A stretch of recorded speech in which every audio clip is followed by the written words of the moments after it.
Hey and welcome to Not Only Hollywood. Today I'm going to review The Divine Fury from 2019. This is a South Korean action horror movie.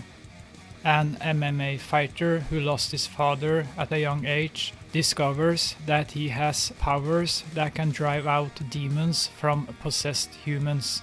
He helps an elderly priest, and together they try to help possessed people. But there's a mastermind behind it all, and he's an evil bastard. The Divine Fury hasn't been received that well by the critics, and I understand why. The movie isn't that bad in the first hour, but when it's about half an hour left, the whole movie turns into shit. Suddenly, it feels like you're watching a cheap TV episode. The last fight scene, where the hero and the villain meet each other, is one of the stupidest showdowns I've seen in my life. The main villain wears a rubber suit that looks like something they used in monster movies from the 50s. And not only that, we get to see a lousy choreographed fight scene where the minions of the antagonist fight the protagonist. The choreography is so bad and tame that I didn't believe my own eyes. This was just so embarrassing. Where is the energy? Where is the rhythm? And why did I fall asleep? I see that some people think that the last 15 minutes are good and that the fight scenes are great.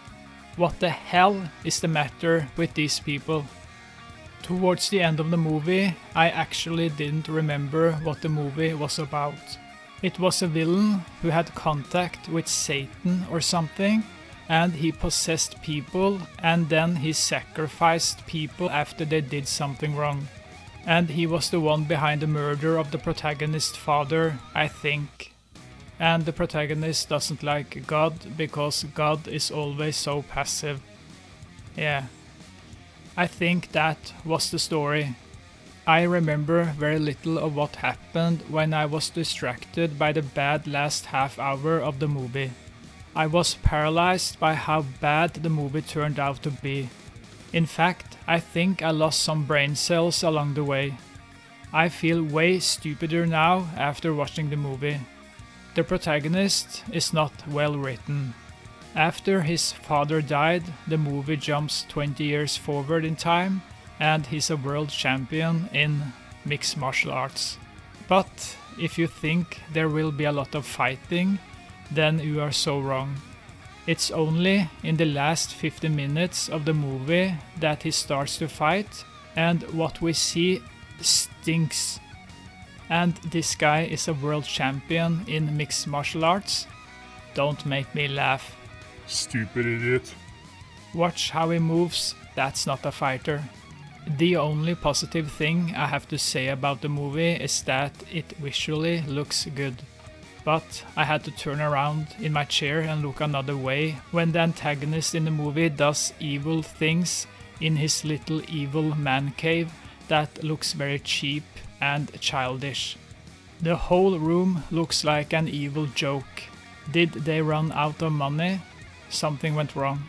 This is a weak demon movie with weak characters and a lousy script.